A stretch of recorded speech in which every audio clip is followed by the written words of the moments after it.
let's go.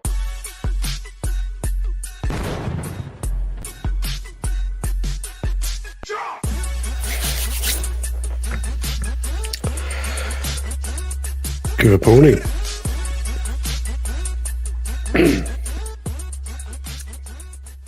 Good morning, one and all. How the devil are we doing this fine day?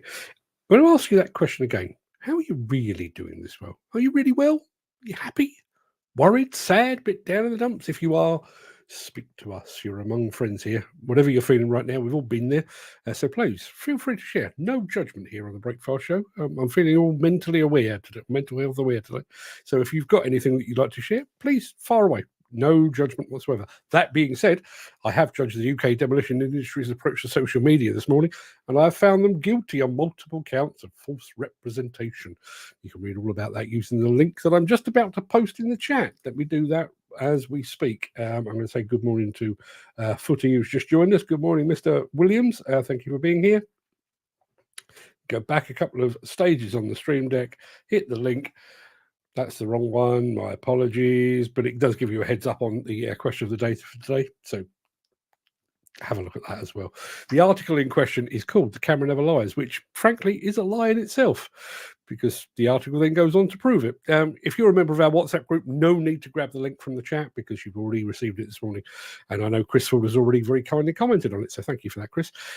Just one final thing before we press on. There is no show tomorrow or Wednesday. And there might also be no show on Thursday either. If I can get a decent Wi-Fi connection, I'll be trying to join you from Germany. But I can't make any promises because I've no idea how good the internet connection is likely to be while I'm in Hamburg. But I've got 2 days of flat out, basically. I'm working. I'm leaving here at about 4:30 tomorrow, over to Hamburg. Full day of work tomorrow, full day of work the day after. And then I'm basically waiting for a flight after that. So if I can get on, I will do that. Frank D'Angelo from Coast Demo in Australia has just joined us. Ron Burgess, has just joined us. Also on Instagram as well. Thank you very much indeed for being there. Let's have a look. Footy says, don't forget, Sunday is Paddy's Day. The Guinness will be flowing. I think that probably says Steve Williamson, who was a guest on our Saturday social show. I have to say, Steve, I watched it back. Not all of it, because I find me quite boring, but I watched it back, and the way that you transitioned from you to showing off your GPS setup, seamless, sir. Seamless. I think you should be doing more of it. That's my opinion anyway. I did ask how everyone was. Jim Turner has just said, all fine and dandy here. Thanks, Mark. You're more than welcome. Glad to hear it. Now, yes, don't forget, I'm not here tomorrow. Please don't text me because I'm not here. But I will be back on Friday with tales of my travels to the land of Steel Wrist. Not the actual land of Steel Wrist, because that's Sweden, I think. But I'm going to their facility over in Germany. So keep your fingers crossed for my safe return. Now, without further ado, I'm going to roll the intro, post the question of the day, and get this show on the road. Just as soon as I can find the intro.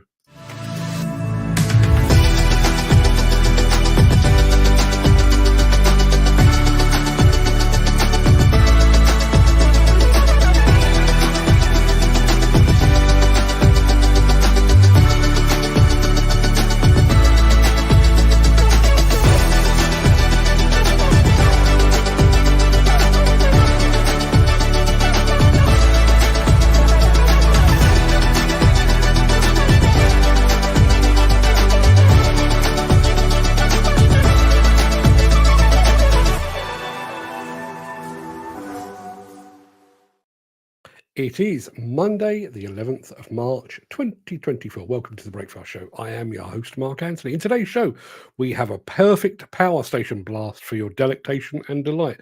We're putting the Simex crusher buckets through their paces on some heavy-duty concrete.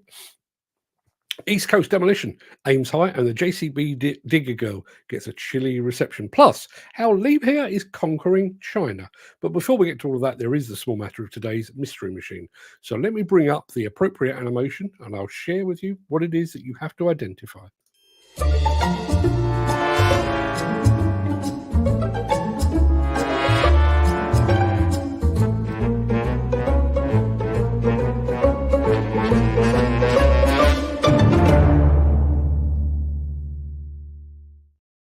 Footage just said, my better half speaks German very well. Maybe she should be going to Hamburg instead of me. Make more sense to her, I would imagine. Gary Muirhead rather says, all good, thanks. Looking forward to the big launch of the new product from the mighty Steel Wrist. So am I. So am I. Have I been out of the country yet? Yes, I have. That's a lie. This is my second journey overseas this year. Looking forward to it. Checked in on my flight this morning. So enough of that, old tosh. Here is our mystery machine, what you are expected to identify. Yep, that's what you've got. Now, I have to say, I chose that image for a specific reason, because I could identify it from that. Can you? Can you? That's the one what we need to decide. Steve Williamson says, looking forward to the East Coast Demolition video, as am I. Yeah. Did you get to meet Ricky Webb while you were in the States, Steve? He was milling about. He was certainly on the All Quick stand, which was not a million miles away from you. Yeah, be interested to know. That's what you've got to work with. Anybody got any clues on the mystery machine? Please, as always, let us know in the chat. While you're doing that, it is Dan Collins just said it's a cat rigid dump truck. It is not one of those. Let me take it away for the time being, and let me very quickly remind you of our question of the day.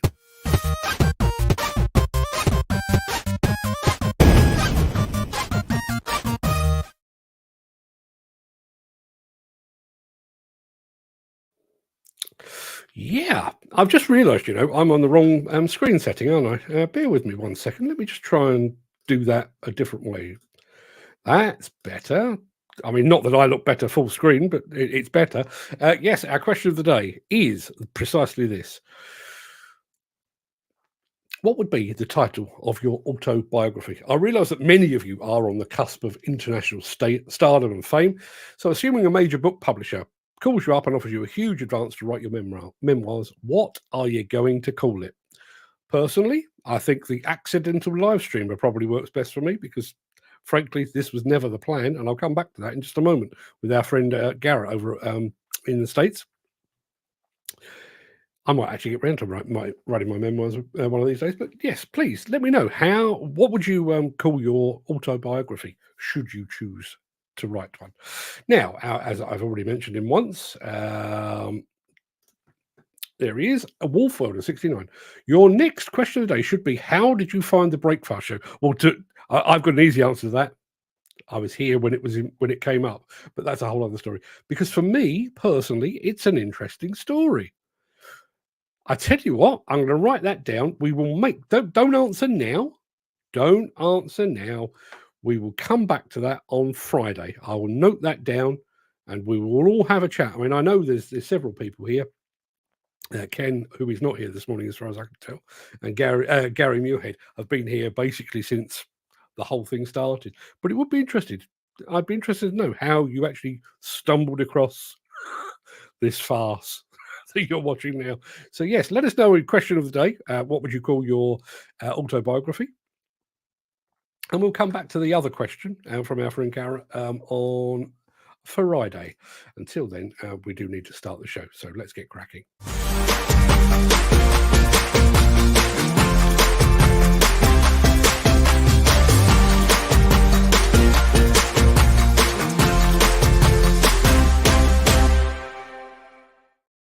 Is there anyone that doesn't like a bit of power station demolition?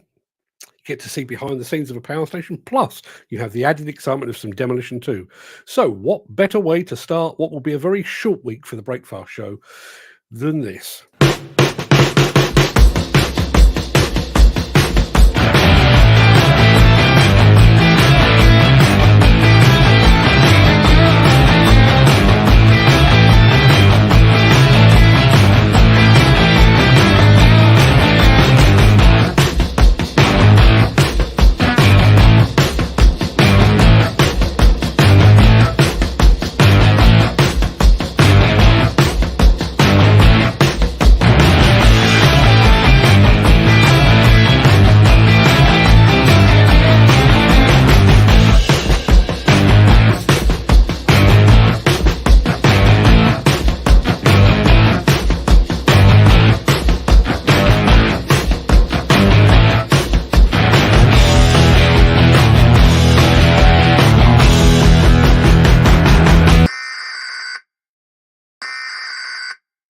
is a test of the emergency broadcast system.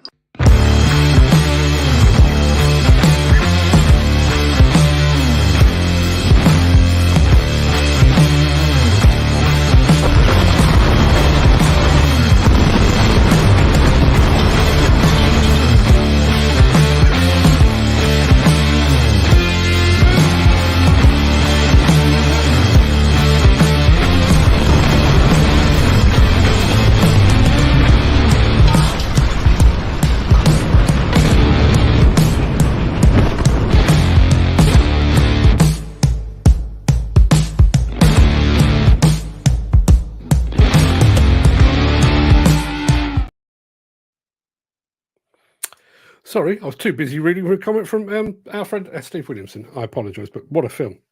Great music. Awesome Demolition too. We've got more Demolition coming up. Now, I've been a little unfair, I think, but I'm going to go back to our mystery machine because we've had several guesses here. Dan Cullen has gone for a Volvo A30 ADT. It is not. Volvo A35 dump truck. It is not. Is it a Komatsu HM400? Nope. Is it a Volvo A60H? No, it is none of those things. Is it a Cat 740B ADT? None of those things. Just going to say Gary Muirhead had just enjoyed the power station demolition all the way from the US of A. I'm going to come back to Steve Williamson in just a second, but let me give you a little bit more to be going on with. I think we've all fathomed what type of machine it is. What we need now is a model and a make, please. Steve Williamson just said, I heard an ad on the radio up the other morning from up this way. A company, can't remember the name, are looking for apprentices for nuclear. Wonder what that's all about. Never heard an ad like it before. Listen out for it. Let us know who is advertising. Peter McKenna has just joined us.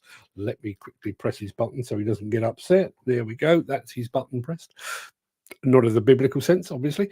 Yes, we've got some more demolition coming up for you. If anybody can identify that machine from that picture, Peter McKenna has jumped straight in, both feet, sort of, with a Bell A30. It is not that. It is not a Hydrema either.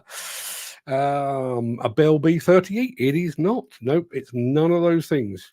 I mean, obviously, you're all on the right track. We know what we're looking at, but you need to be a bit more specific, I'm afraid, people. Mick Norton has just joined us as well. Good morning, Mick. Thank you very much indeed for joining us. What have we got next? Yes, I know what we've got next. We've got some crushing buckets coming up. So let me take a quick break and I'll be back to you just in a few seconds. If you are enjoying this episode, please consider supporting the show. You can leave us a tip at buymeacoffee.com/demolition news. So, if you were here when the previous video played, you've taken down great chunks of a power station. What are you going to do with all that reinforced concrete debris? Well, one thing you can do is run it through one of these.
Yeah, we've worked with Simex several times now. I have to say, mightily impressed by their products. They don't just look good, they work really well too. Let's have a look. Steve Williamson has just said, we have a dealer for Simex in Scotland, the attachment company, who were featured right here on this show. You're absolutely right. And they are going to be at Scotland, apparently. I won't, but they will. Yeah, Graham Williams has said, you're better off with a big crusher. Obviously, if you've got room to put a big crusher in, you're absolutely right. But if you haven't, well, the Simex is a good option, as is the MB crusher and the others as well. The pipework on the dipper and bucket looks a bit vulnerable. Good concept, though, so it says our friend Mick Norton. Now, we've got lots of guesses, none of them correct so far. That's what we're looking at as in terms of our mystery machine. Let me go back a little bit. Dan Cullen is going with the Cat 730C. Nope, it is not. As Gary Muirhead has suggested, the Cat 730. Nope. Nor is it the Cat DJB, taking me back a little bit. It's none of those things. It's not a Komatsu HM300-5. It's not a Hyundai A30 ADT either. And it's not a Bell B60E. And I'm just going to say good morning to Chris Ford, who's just joined us. Greetings and a happy Monday. Yeah, happy Monday to you as well. Would you like to see a little bit more of our mystery machine? Does that help you at all? Does that help you at all? Well, keep the guesses coming in. We'd love to hear from you. If you've got anything to say on that, I'd love to hear from you. Now, Steve Williamson said he was looking forward to seeing the fine folks at East Coast Demolition in action. He will, just after this.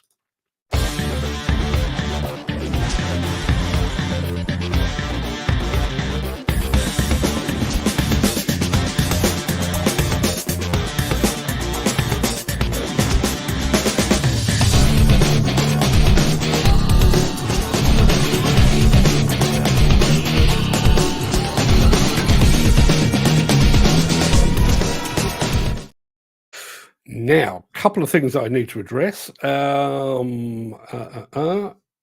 Muirhead, in answer to the question about the advertising for the nuclear industry, Stevie, all the nuclear bases in Scotland are starting to spend millions of pounds upgrading all the accommodation and infrastructure. Maybe we're getting ready for World War III. Well, let's hope not. I've not finished the show yet. Let's have a look. Steve Williamson says, is the Mystery Machine a Bell B30? It is not. Is it a dumper? Well, yes, it is. Is it a Cat 745? No, it's not. Is it a Volvo A25C? No, it's not. However, he hasn't got the right answer, but I will tell you that Chris Ford just came up with that. Is the Mystery Machine a Moxie 5224? It is not, but you're close. Oh, you're close. Anybody's got any more suggestions on that? We'll come back to that in just a moment. But I did promise you a smidgen more demolition, and a smidgen more you shall jolly will have. This is our main man, Ricky Webb, over at East Coast Demolition, and this is what they do.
Yep, disrupted again by Steve Williamson. I keep being distracted by his comments. There he is saying, stunning machine, seeing the one at Conexpo up close was stunning. Love how they spend money to stand out from the crowd. It's quite funny, actually. They stand out from the crowd by putting camouflage on their machines. But I take your point. Now, obviously, we mentioned the fact that Chris Ford had taken a wild stab at a Moxie dump truck. And I said he was close, which then opened the floodgates, basically. Footy said, is it a Moxie 25-tonner? Need a model number. Is it a Moxie MT31? It is not. Moxie MT31? It is not. MT40? It is not. Is it a Hydrema 922G? It is not. Is it an MT31? No. Is it a 6200? No. Is it a 6200? No. Is it a 5222B? It is not. It is not a Moxie MDT30. But you're very, very close. Gary Muirhead says, have a fantastic time with the fine folks at Steel Rest and a safe journey, my friends. Thank you very much indeed. I will be giving them your regards. Going to say good morning to AD Equipment rather, over on Instagram. Good morning. Thank you for joining us. A Moxie 16B. It's not. You're all so close, but it's none of those things. No, it's not a 6225S either. You're all very close but no cigar. So while you're still mulling that over, let me have a bit of this. Since the finance bill came into effect in April, the construction industry has seen a surge of fuel thefts. The rising cost of living has placed an additional risk of theft by employees and contractors, as well as opportunistic thieves. By using diesel dye and placing warnings of its use, you are sending a clear message that this is your fuel.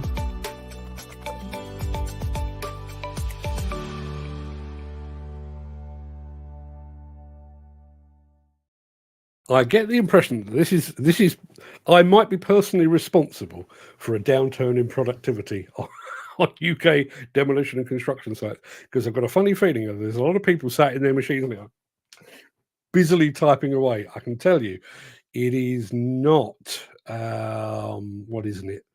It's not a Moxie MDT30. It is not one of those. It's not a 16B. It is not a 6225. It is not a 250. It is not a 735. Not a 26227B. No, not a 7235. It's not a D15. However, we still don't have it.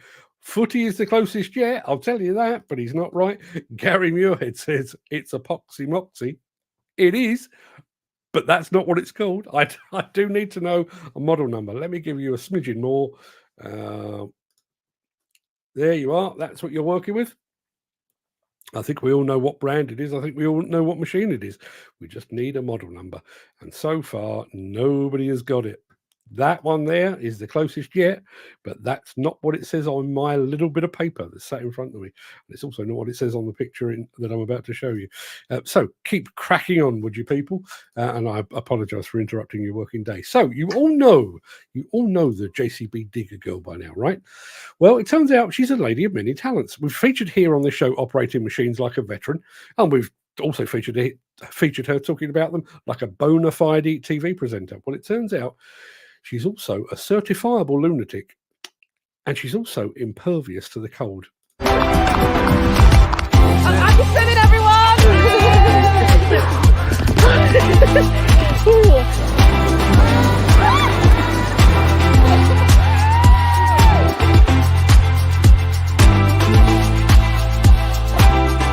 I'm here today in Dorset, tomorrow I'm over in Southend. For 10 days across all our dealer locations, all the way up to Scotland, across to Northern Ireland, into Ireland, and then it culminates on the last day, day 10, where I'm going to be swimming back at JCB World headquarters in Roaster Lake, of all places. We're doing it for the NSPCC, and it's a really important charity. JCB has supported them now for 40 years, so it's a 40-year appeal, pledging to raise £2 million this year. This is just one of the crazy things that we're doing, but it's so good to have the support of our dealers here as well. Oh wow, it is very choppy. Let's do this. There's no easy route in. I'm reasonably confident. How are you at lifesaving? Yeah. Just going for a casual swim on a lovely December morning. There you go, my man. Keep you warm. They're not messing around, are they?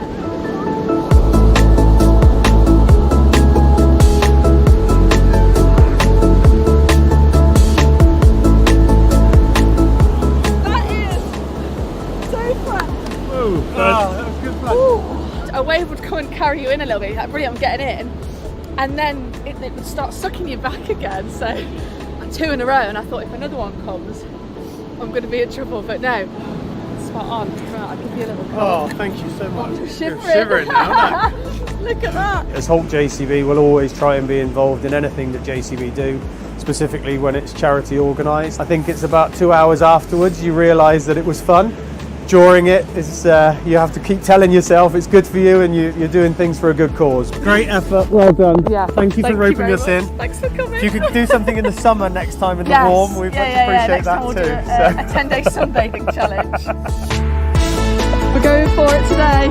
I'm here today for day 4 of my swim. That is incredible. Massive thanks to Savage Plant Hire for sponsoring our swim today. Driver's not up for coming for a swim? No, sir. No? He doesn't fancy it. Right, I'm here today at Sale Water Park with Gun JCB. H2C Plant Hire are sponsoring us today. They've brought along the machines. Got a good crowd here as well, supporting me. Where are we today? We're at Manville's Boat Club, yes. Swimming in Rotherham, raising money on day 6 of my swim. Happy swimming, everyone! That was, 5.2 degrees? It felt so much colder. My fingers. Ooh. Got Ian Calderwood here and William from Denison's are going to be supporting as well. So wish me luck for day 8. How's that? Yeah, that was great, yeah. It is day 9 and I'm here in Portmarnock with ECI JCB and it is a beautiful day today. Don't fancy a dip though? No, thank you. I just watch. It's far better. 10 days, 10 locations. I said the average would be 10 degrees and actually it's been less than that. Every single one of the dealers has rallied together, they've helped with the logistics, they've swam with me, they've helped raise money and I couldn't have done this without them. Thank you so much for everyone who has supported so far and continues to support the NSPCC appeal. 40 years of supporting them. £2 million to raise this year and into next year as well. It's a very important cause, so please get behind it and thanks for all your support so far.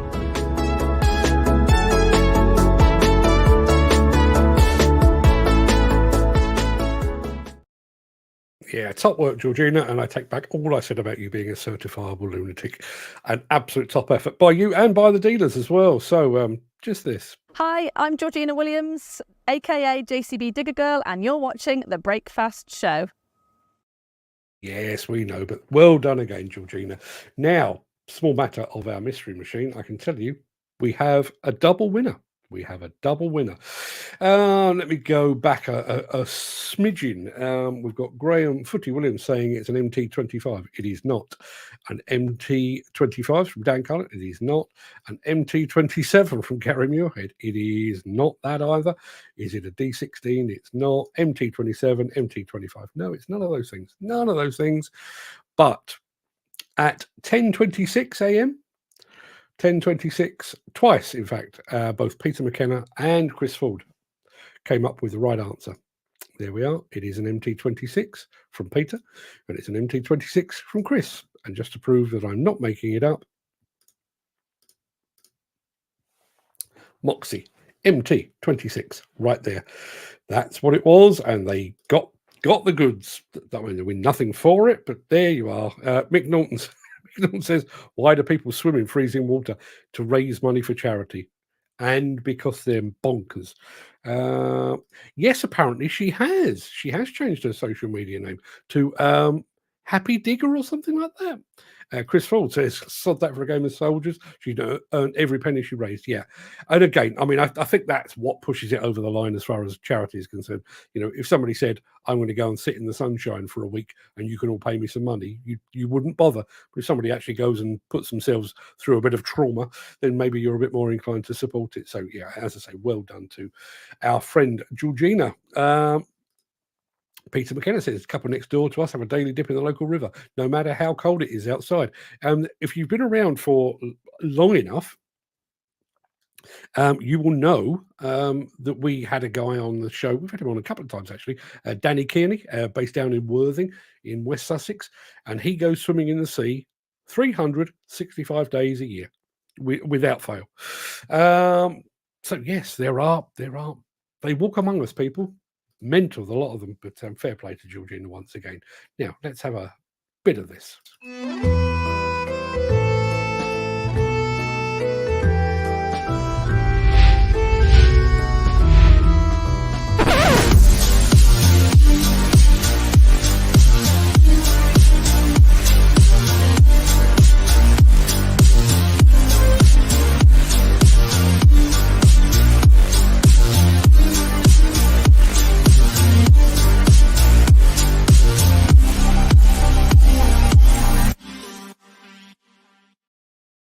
Whenever we talk about China, it's always about Chinese manufacturers sending their machines over here to the UK.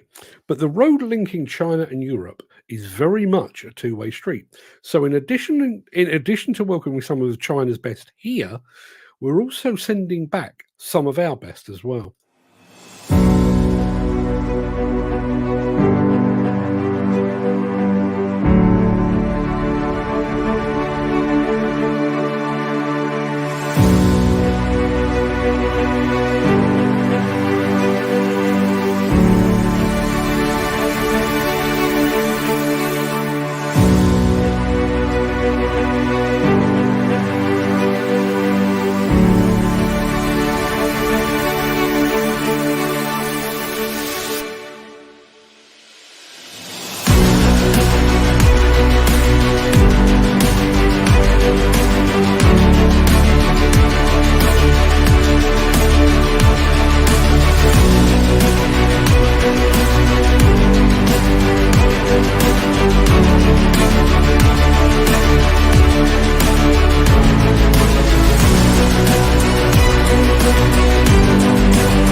There's a bit of me that thinks that's a bit like sending coals to Newcastle. China's already got lots and lots of excavators, but Liebherr isn't the only major manufacturer to set up shop in China. Judging by that film, they really mean business over there. That factory or that headquarters looks a lot like the Balmer stand that Liebherr have. All very clean lines, very Germanic, really, really smart. Chris Ford has just said, if only a demolition man's workplace was so comfortable. Yes, indeed, you're absolutely right. Now, Footy has just come up with Moxie dumpers are now made by Doosan. Kind of. They're now made by Devellon, aren't they? Moxie, bought by, I'm assuming they were purchased. Moxie are purchased by Doosan. Doosan acquired by Hyundai, then the split, which became Devellon. So yes, the old Moxies are now Devellons. You imagine the family tree of this industry, all the intertwining that goes on. I mentioned the idea of sitting around in the sun, and Chris Ford has just said, regarding your remark, sitting around in the sun, it's called Love Island. Never wasted any of my time watching it. Life's too short. I've never seen an episode of Love Island. I've never seen an episode of The Only Way Is Essex or of, was it Made in Chelsea? Was that what it was called? Never seen one of those either. I've literally, I did the first 2 or 3 series of Big Brother because I thought it was quite entertaining before people started to see it as a shortcut to fame and fortune, after which I lost the will on that. Don't really do that at all. I'm a celebrity, get me out of here. I'd just rather you got out of it, to be perfectly honest. Don't get into any of that. Grown men that watch Love Island need to get a grip. Quite right. Quite right too.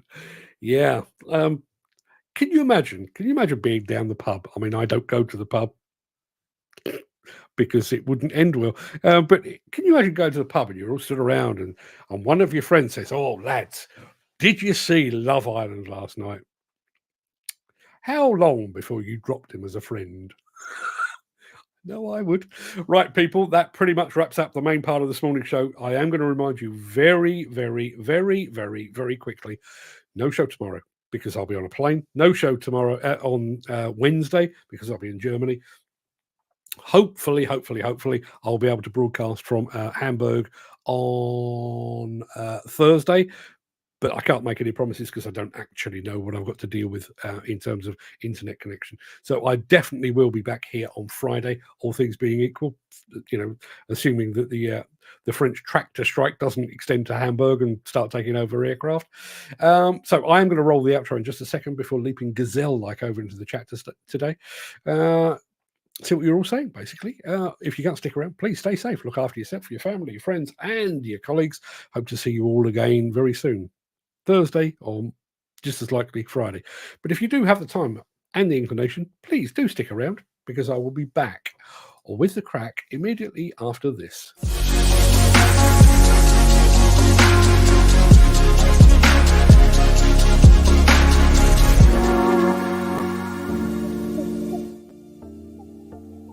Good morning, one and all. How on earth are we?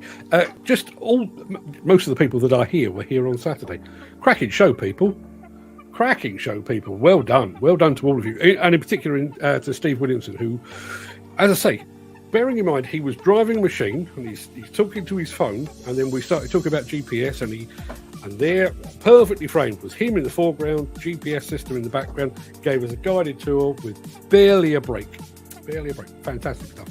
Do more, please, Steve. Do more. I am going to go back to this and let's have a look.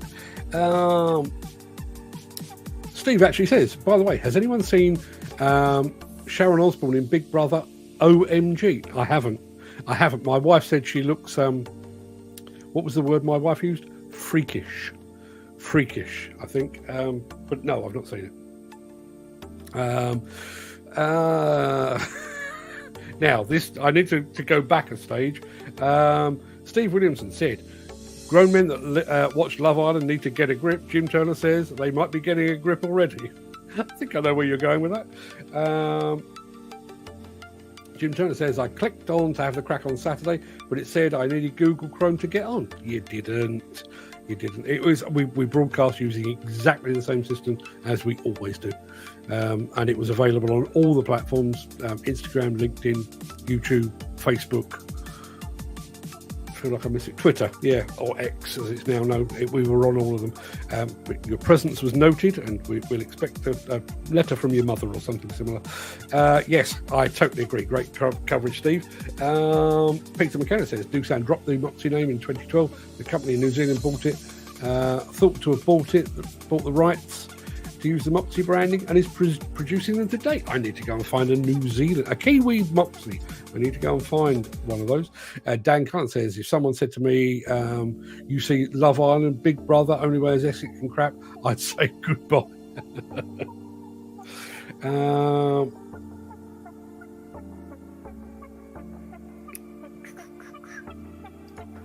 I'd call my autobiographies Wolves and Steel or something like that. Just so you know, that is our question of the day. If you were to write your autobiography or somebody were to ghost it for you, what would you call it? Wolves and Steel. What is the fascination with wolves? Mr. Welder 69, or Garrett, as we all know. What is the fascination with wolves? Where did that come from?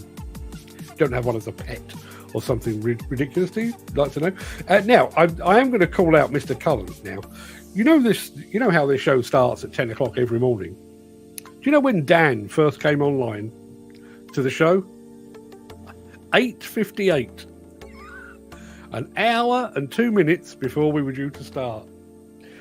Yeah, he did. He really did. But then, after I'd reprimanded him soundly, Jesus, Dan, there's early and then there's early. Yeah, yes, he was quick off the mark. Apparently, he hit the wrong button on the show on Saturday. What have we got here? Jim Turner was hot off the mark this morning as well, as was Gary Muirhead as well. Good morning, Mark. Good morning, gang. Happy Monday, everyone. Yeah, happy Monday indeed. I did start today's show with all things mental health. And I'm not going to bore you with it, but I do think we do. I've already said I want to do something on a regular basis, monthly or fortnightly or something like that. Garvin at Most Diggers just joined us over on Instagram. I don't want this show to get sidetracked. I do quite like the idea of turning up and having a laugh and not taking life too seriously. But we do have a community here, so if anybody is feeling the pressure of the modern world, you can speak up. You're among friends, not a problem at all. Mark Whiting's here as well. Good morning, Mark. How are you doing today? Hope you had a good weekend, my friend. Footy's here as well, and this is a big news. In fact, this is such big news. I'm going to go back here, and before I announce it, I'm going to find a thing. I'm going to find a thing that looks a bit like this. Dan Cullen has got a new job. He's going to be working in a quarry up in sort of the Midlands or thereabouts. I can't actually remember where he is, but congratulations, Dan. I'm going to take that away because that's quite annoying. Congratulations, fantastic. Hope you can put your anchors down. Put your roots down. Ignore anchors. Put your roots down and actually have a long spell there. That would be fantastic. There is the question of the day. What would be the name of your autobiography? I've already said mine would probably be The Accidental Live Streamer, because I was busily beavering away, beating a keyboard, and then I couldn't do that for a little while, so I ended up doing this. Jim Turner, in answer to my question about everybody's mental health, he's fine and dandy. Jim's always fine and dandy, I find. Martin, the Norwegian Earth Mover, just joined us over on Instagram. Good morning to you, my friend. I need to learn how to say good morning in Norwegian. If anybody can help me with that. It's no good writing it for me, though, because I'll need to know how to pronounce things. But yes, if anyone knows how to say good morning in Norwegian, please let me know. Don't forget Sunday is St. Paddy's Day. The Guinness will be flowing. Not round here, it won't. It's been a while. In that case, we've just learned God Morgan. Is that close enough? That's how you say good morning in Norwegian, apparently. You learn something new every day. Let's have a look. Steve Williamson, star of our show on Saturday, is here. Good morning. Yeah, there we go. Gary Muirhead. All good. Thanks. Looking forward to the big launch of the new product from the mighty Steel Wrist. Yeah, I don't. I asked if God Morgan was close. Martin, the Norwegian Earth Mover, says it's close enough. Well, and I think he's just being polite. I think if I said that to an actual Norwegian, they'd probably shake their heads in disappointment. But thank you very much indeed. Yeah, as I say, I know what the program is, so I know where I'm going to be at very specific times over the next 2 or 3 days, but I don't actually know what I'm going to see. I know they're going to set aside some time to talk about the OpenS system. The standardization of quick couplers and stuff. So I will be doing a bit of that, but what the rest of it is going to look like, I don't know at all. So looking forward to it. There's Steve Williamson saying, looking forward to the East Coast Demolition video.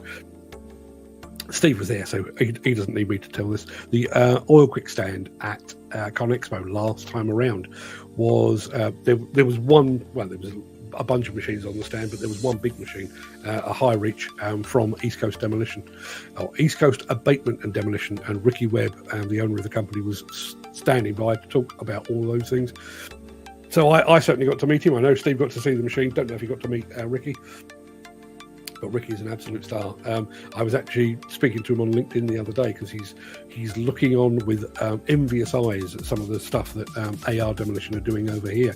And I said if he comes over to the UK, the coffees are on me.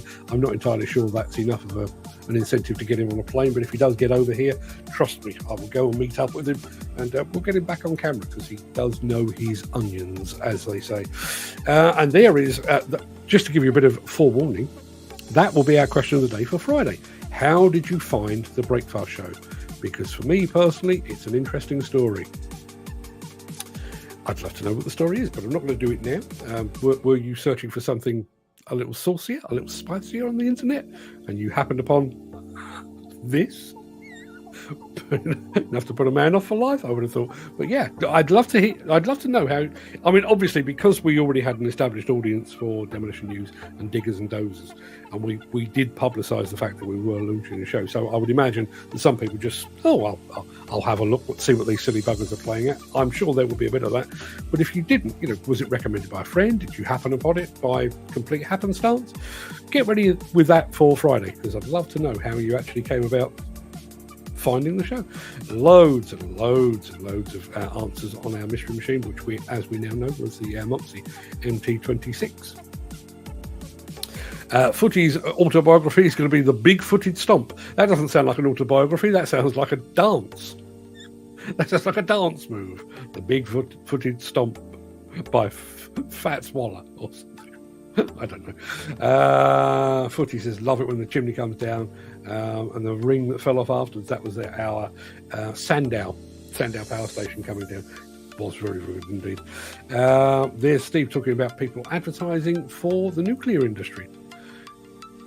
I'm hoping, as I know Gary Muirhead suggested, they are prepping for World War III. Hope that's not the case. Amazing footage, Gary says, about the power station. Do you know, I was in 2 minds about playing that because there was some pretty twitchy drone work going on. But I did think the overall picture was well worth it, and I enjoyed the music. It was quite a rocky type show today because I didn't have much to do with the music. I tend to go a bit more electronic, but yeah, nice to have a bit of rock every once in a while. As I say, loads and loads of answers, many of them incorrect on all things related to our mystery machine. Mick Norton's in the house. Peter McKenna's in the house as well. Oh, Mick actually said on that would be the Simex. The pipework on the dipper and bucket looks a bit vulnerable. Good concept though. Yeah, listen, feed that through an oil quick or something like that. Problem solved, I would say. And yes, you do indeed have somebody remind me of his name. I've got a complete mental block. What is the name of the guy that runs the attachment company? He's been on this show. People have seen him. Let's have a look, see if I can find him.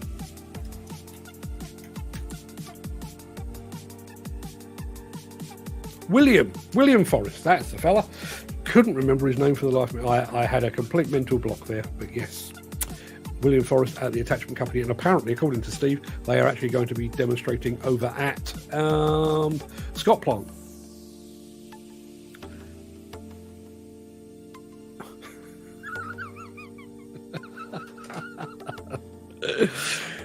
Garvin of Mostly Diggers has just suggested the name for his autobiography, and he says it's like the country song.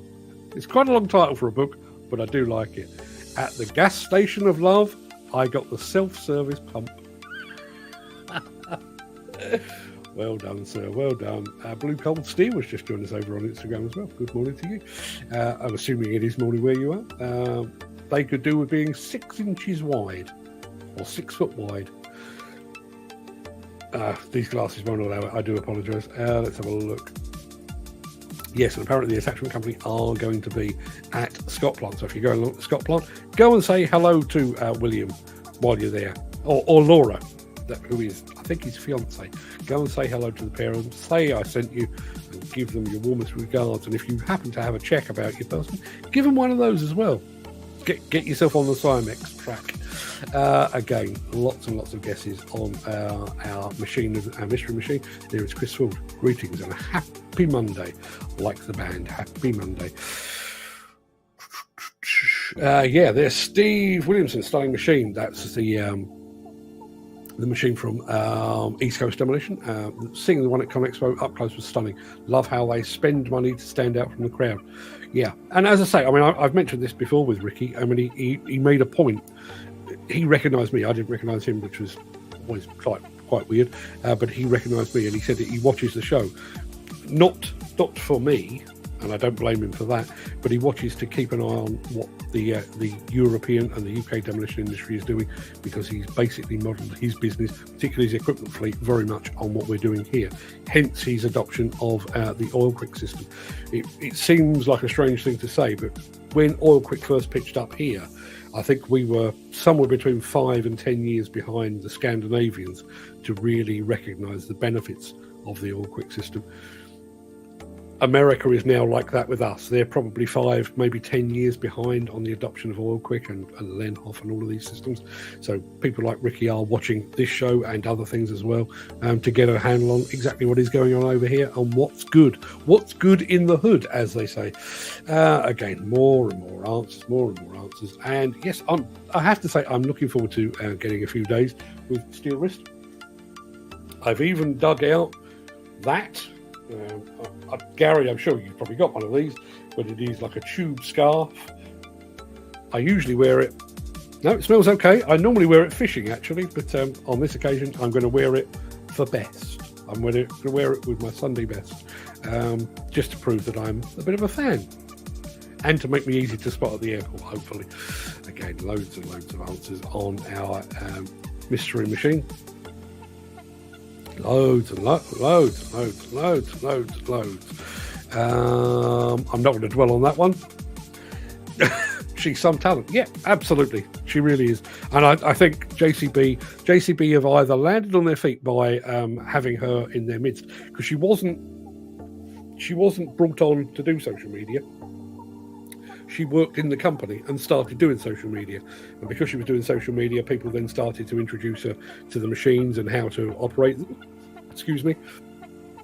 They married the two together, and apparently Lord Bamford is a fan as well, which always helps. So yeah, that's how she ended up doing what she's doing. Lots of talk about swimming in cold water. As a family, we used to go to, it wasn't actually a Centre Parks, but over in the Benelux countries, and I did one in Belgium, but I did several over in the Netherlands. We went over there to these, not really a theme park, but imagine a Centre Parks, but not called Centre Parks. We went over there as a family on a number of occasions when our kids were little, because as it turns out, the Dutch school holidays are a week after the British school holidays. So we would arrive, and we would do these in like February time, and we'd have the place to ourselves, completely empty, totally empty. And because they're Dutch, obviously they spoke very, very good English, and that's how we came to be. But on one occasion, we were playing football on the beach, and one of my kids booted the ball into the sea. So not a problem. Off with the shoes, off with the socks, rolled my trousers up, and walked into the sea in February. And it was so cold, it caused physical pain. I mean, couldn't do it. Just walked straight back out again. Now, admittedly, I think the water was a bit colder on that day than it may have been for Georgina, but a brave effort nonetheless. I know we're saving this question really till Friday, but I do want to share this. Martin, Norwegian Earth Mover, says, how did I see your first show? I was alone one day, bored, alone, So I searched for Pornhub. Suddenly the Breakfast show comes up. So I'll skip Pornhub. Sorry, mate. No apologies necessary. That is how friendships are forged. You search for Pornhub and you get this instead. You'd have to be pretty bored. But yeah, I've only met Martin in person once, but speak to him on a fairly regular basis. Absolute star. If you're not already following him over on Instagram, you need to, because he does some damn fine work. He really does do some fantastic videos. And yes, I did ask Georgina about that, because there have been journalists and influencers who have basically started their social media presence under one guise and then have had to change. And I actually said to her, you know, what happens to your social media channel if you were to leave JCB, or if JCB decided to go in a different direction or something like that? I don't suppose for one moment I had anything to do with it, but yeah, within a couple of weeks of me asking that question, she went from being the JCB Digger Girl to being Happy Digger. Maybe she's just safeguarding the thing for the future. I don't know. Chris Ford, I'm in agreement with that. Sod that for a game of soldiers. She's earned every penny she's raised, and a great cause as well. NSPCC, congratulations on that. If only a demolition man's workplace was so comfortable. I have to say, I've been to the Liebherr facility over in, is it Austria or is it Switzerland? Austria, I think. And that is if somebody said that, you know, this is the secret headquarters of Microsoft, you'd say, oh yeah, fair enough, I believe that. Their stand at Bauma is every bit as smart and as clean and just modern, minimalist and everything else. And there you are, they've set up shop in China, every bit as cool. I'd like that on a t-shirt. Grown men that watch Love Island need to get a grip. I mean, I find it quite difficult to criticise the show on the basis that I've never actually seen it, but I've got a pretty good idea what it looks like. And funnily enough, and this brings us full circle, and this does allow me to trigger a thing when I can find the right thing to trigger. My take, without having seen it on Love Island, is that it's a lot of people with, you know, women with hair extensions and false eyelashes and false other parts as well, and guys with ab inserts and Christ knows what else, all basically pretending to be something that they're not necessarily. So, you know, they've got their fake tans and their super white teeth and all that kind of thing. The real world is here and they live just over here. That, to be honest, was one of the drivers behind my article this morning, which is called The Camera Never Lies. And the basic premise of it was, and this was prompted by a friend of mine, Jonathan, down at J2R Demolition. On a regular basis, you'll see social media posts of new demolition machines being delivered, or my personal favourite is an aerial photograph showing a building, usually outlined in red, that is going to be demolished, and they've just won that as a new contract, and they're all very proud about it, and so they should be. But what those things don't tell you is the story behind the story. So that fancy new machine they've just had delivered, and I'm sure they're very proud of it, I'm sure it's their new baby and everything else, but the chances are it's on finance.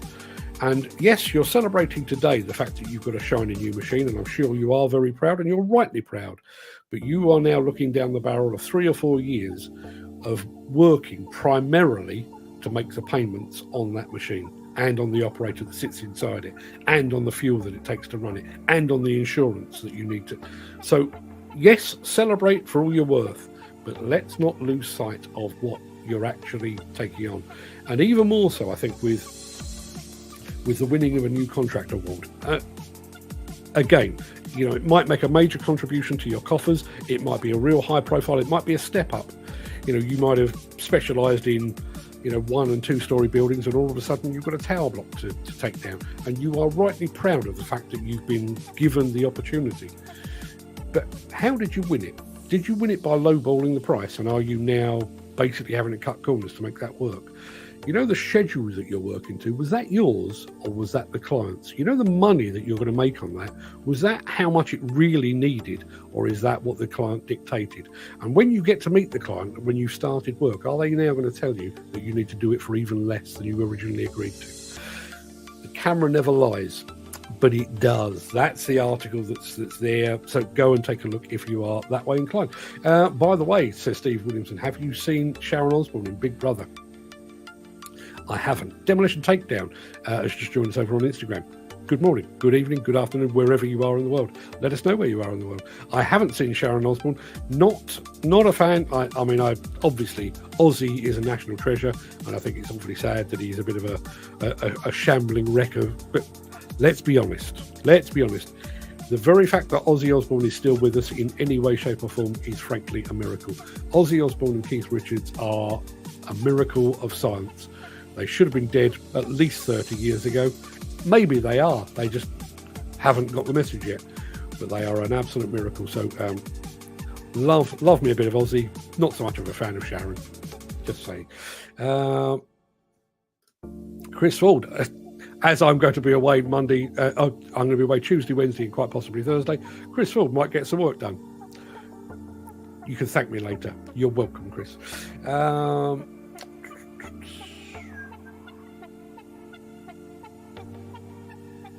Yeah, I do need to go and check that out. Apparently there is a Kiwi company that is using the Moxie name. Need to go and have a look at that. See, do you know one of the things that I find really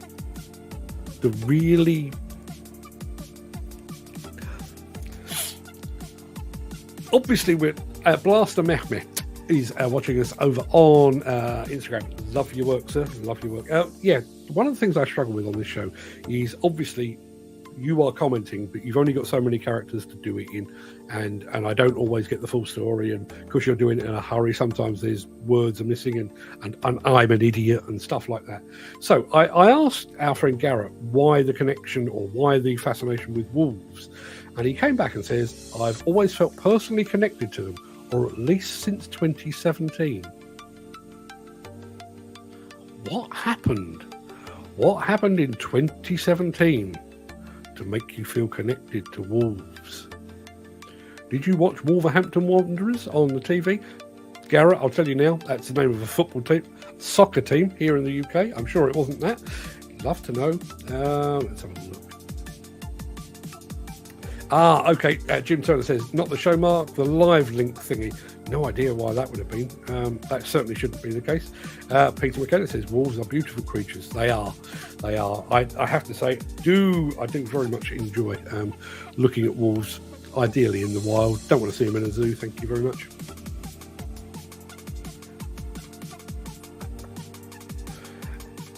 Look, thank you, Mark. Appreciate it. I intend to glue on that seat and get multiple pieces of kit, which I intend to get on. Good news. Peter McKenna says Austin Wilkinson is doing well for himself. Have you seen his two newest machines? I haven't. What's he got? Never mind the mystery machine. It sounds like you're going on a proper mystery tour. Yeah, and this one cuts both ways. When we went up to JCB a couple of weeks ago, we were basically told, be here at this location on this date. In previous years, it was a case of, we're going to unveil the new electric machines, or we're going to show you what we're doing in hydrogen. So you go along prepared, forewarned and forearmed, with questions and things that you want to understand and what have you. And that's fine. It makes my job as a journalist that bit easier. But I have to admit, going up to JCB, going over to Steel Wrestling, we're back at JCB in just a couple of weeks' time. And again, don't know what we're doing. I quite like it. I do quite like it. It kind of, I feel like it brings out the best in me. It's like, oh, right, okay, that's what we're doing. What can we do with this? Quickly make it up in my head. What questions do I need to ask? What do I need to film? What do I need to photograph? So, yeah, going to keep me on my toes.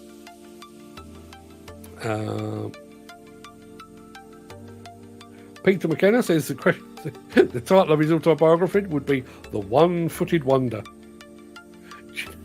Do you know, so this will mean nothing to anybody else, and she won't be watching, but I can tell you anyway. Obviously, I've got four kids, 2 boys, 2 girls, and we used to go and kick a football around. And my eldest daughter, who was a very, very good dancer back in the day, but she would play football, and she could properly hoof a ball, but powerful dancers, legs and everything else. But she basically stood with her left foot rooted to the spot, and then kicked with her right foot. And that was her nickname, the One-Footed Wonder. That's exactly what she was. Question of the day. Oh, see, we're getting deep now. We're getting deep. Steve Williamson says his autobiography would be called The Balance of Construction and Life. you know that as a title, I'd read that. I actually would read that. I'd love to read that. Get out and get that done, would you, Steve? Steve also says, I had a random message on Saturday, asked who it was, and the reply said, Pegleg. I wonder who that was. Who was that? Was that one of ours? I mean, but we know Peter McKenna he's a man blessed with but one leg. Maybe it was him. Maybe it wasn't. Maybe there is an actual Pegleg out there. I don't know. That's a pretty good title as well. Question 8. When you're in a hole, stop digging, or the ups and downs of demolition. When you're in a hole, stop digging. Yes, there's a rule that I've never lived by. Don't tell me Garvin was watching Love Island. I don't believe he was, no. I just said that expression, when you're in a hole, stop digging. Garrett, it's a long story. I'll probably get made fun of if I actually told it in detail. You're still digging. You're just making me more and more intrigued by your fascination with all things. What is that called? You know, like bovine is cows. There is a word that goes with wolves. It'll come to me. Decent dump truck. Looks like the Moxie dump truck. Not sure about that one. Mystery Machine must have been a well-used, loads and loads and loads. It was well-used. I had to dig a long way back to find that one, I have to say. Apparently it's meant to be good for your health to swim in cold water. Yeah, but then I don't have the time to spend the next 3 days trying to find my testicles. Not for me, thank you. How much has she made for charity? I don't know. I think it's in the tens of thousands, but I don't know. I'll go and have a dig, see if I can find out. Love Island. Contestants with the IQ of an ice cube burbling like burst arses. You see, I've always prided myself on having a way with words, but I've just been outdone. I've been completely outgunned. Burbling like burst arses. All these reality shows are just money-grabbing, stuck-up twats and fame-hungry. Yeah, and you know, I actually think when you watch a lot of this TV now, a lot of it is, I think the TV stations were backed into a corner. They had to make very, very simple, low-cost TV during COVID because obviously they couldn't travel anywhere and they couldn't have people mixing together. And they've realised that they can actually get away with it. They can do these really sort of nonsensical shows. I mean, I don't. We watched a bit of Crufts yesterday and then turned it off because there were no boxer dogs in the mix. But after that, the Great Pottery Throwdown. We have shows dedicated to people making pots. If you're as old as me, you might remember that between TV shows, we used to have intermissions back on BBC Two back in the 70s. And one of those was a potter's wheel with some clay on it. 54 years later, I kind of thought we'd gone beyond that, but apparently no. If you really want to, you can make a TV show. We were actually talking about this. People like Paul Hollywood of the Great British Bake Off, another show that I don't watch. The guy is was a professional baker, and he is now a TV celebrity. There is a lady, and I have seen a few of these because it's on in the afternoon and I tend to be typing in the afternoon. Susie Dent on Countdown. She is a lexicographer. She basically researches words and dictionaries and stuff like that. She's now a TV celebrity. Somebody that writes dictionaries is now famous on the TV. When did that become a thing? Peter McKenna says, I've never watched Love Island, detest Big Brother, hate Mongs in the Jungle. Why do we need reality shows? Because they aren't really reality. Get some celebs on a demo construction site for a month, or working in a foundry, or give them an HGV license, get them driving trucks for a month. Always added trials throughout their time. That would be worth watching. I don't agree. Because you hit the nail on the head. They're not reality. It would be, deliver this pallet load of bricks against the clock. That's not a thing. That's not a thing. You deliver them as quickly as the traffic will allow. You know, it's not a race. There's no perceived threat, or it's just a nonsense. Dan Carl says, very well said, Mark. More to this than meets the eye. Lots of new machines that are on a hire basis or hire lease, so banks can take them away at any time. Yeah, that was kind of what prompted it. When we've had, and I'm going to do this off the top of my head, so forgive me if I miss anyone. Squibb Group, McCormack, Waldridge, Bluecon, Rye. I'm missing one. Doesn't matter. I know who it was. It was top tier. So we had 6 demolition companies going out of business since December last year, just here in the UK. And when you looked at their creditors list, I think 3 or 4 of them all had major debts to leasing companies. So, you know, 6 months, 12 months, 18 months ago, or maybe even 2 years ago, there they were on social media. Look at this massive excavator we have. Aren't we just the coolest of the cool dudes? Look at this fantastic machine, what we have purchased. And then a couple of months later, when it's all gone tits up, the bank comes along and says, we'll take that back. Thank you very much. How proud are you now? Pride comes before a fall, I think the expression goes. Where's Ken? Does he know there's no show tomorrow? It doesn't matter whether he knows there's no show tomorrow or not. Apparently he was up to something. I can't remember what it was. Concrete or something. So he did send me his excuses. But as a result of not being here, he won't know there's no show tomorrow. So at 10 o'clock tomorrow, he will be sending me text messages saying, where are you? And he'll do the same again on Wednesday. He'll do the same again on Thursday. Because, no, he's here. Ken Hatcher, welcome. There's no show tomorrow. There's no show on Wednesday. There may be no show on Thursday. Don't forget. Steve Williamson says maybe he got mounted by a wolf, and that's why. I sincerely hope that's not the case. There we are. There's his excuse. I'm here late. Late break, been pouring concrete. Fair enough. Peter McKenna says, Mark, check out Animal Watch on YouTube and find the wolf videos. They are amazing animals.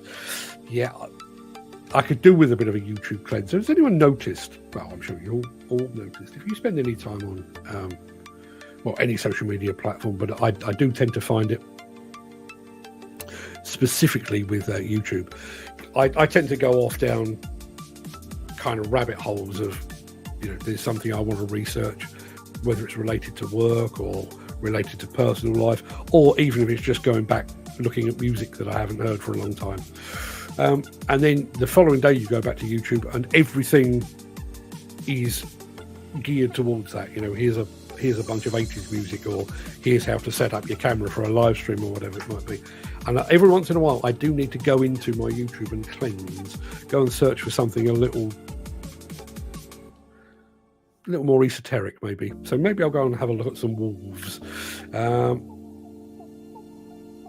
Steve Williamson says you may be going over for the big reveal on their new products. I'm sure there will be new product, but I don't actually know. Used to work for John Jones, and his name was Tin Legs, apparently. Okay.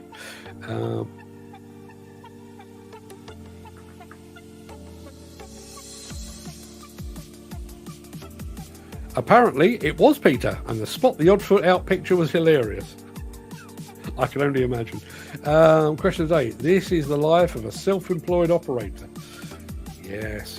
What is it that you always say? Living the dream while having a nightmare?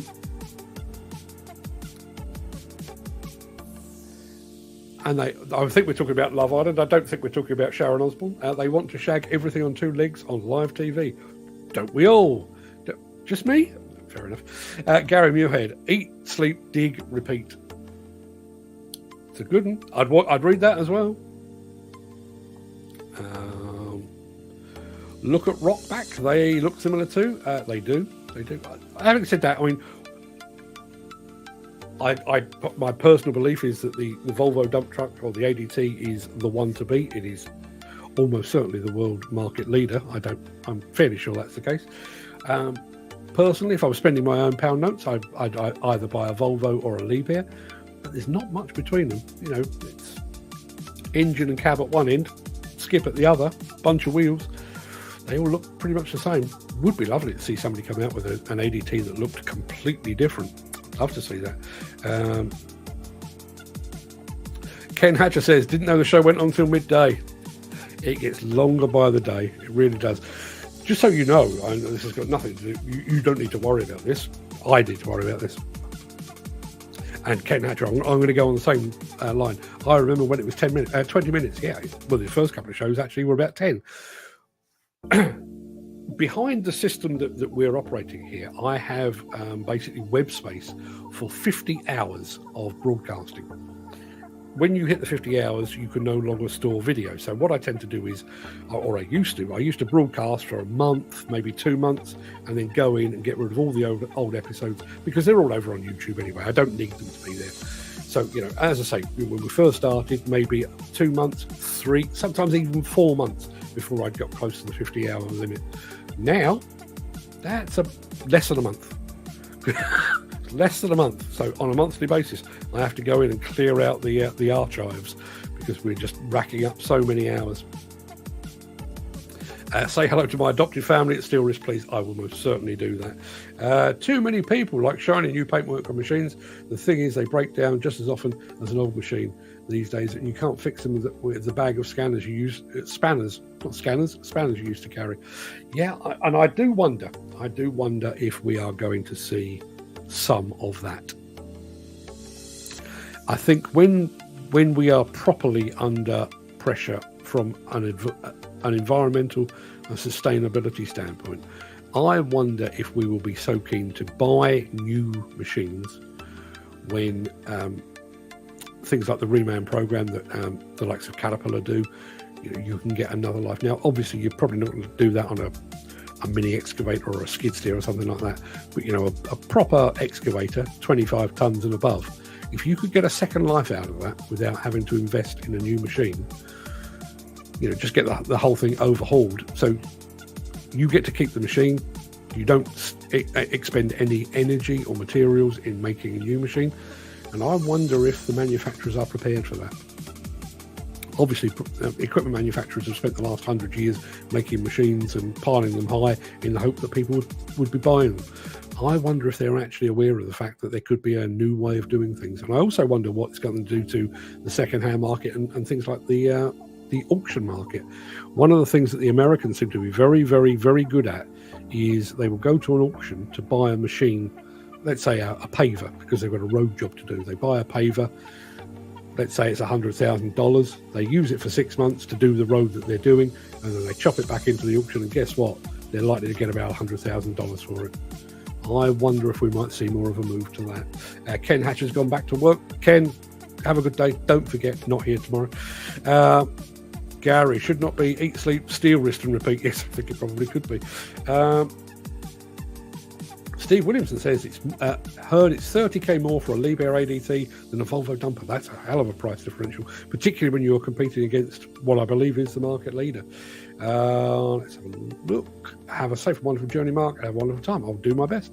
Don't forget some giveaways. If there's any giveaways to be had, trust me, I will be bringing them back.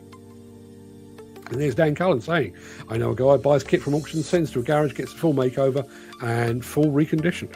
Yeah, why wouldn't you? Why wouldn't you? And this is a slightly different subject. I was, we started, I don't know if anybody else remembers this, if you've been following Demolition News for any length of time, we actually started a men's magazine called Bloke. Only ran for 3 issues because we basically didn't have enough time, because it was me writing it all, didn't have the time to do it. But one of the things that I did on Bloke, I went to a hotel in Park Lane in London, where there was a guy who would set up the old-fashioned shoe shine stall. So you'd sit there and he'd shine your shoes, and he did a fantastic job on mine while I was there. But while I was interviewing him, he was actually shining the shoes of a guy. Guy was kind of Araby looking, or maybe Greek or Turkish or something like that. But I mean, he had a jacket on that I would, apart from the fact that he was a good 3 stones slimmer than I would have stolen it off his back. Beautiful, beautiful tailored jacket.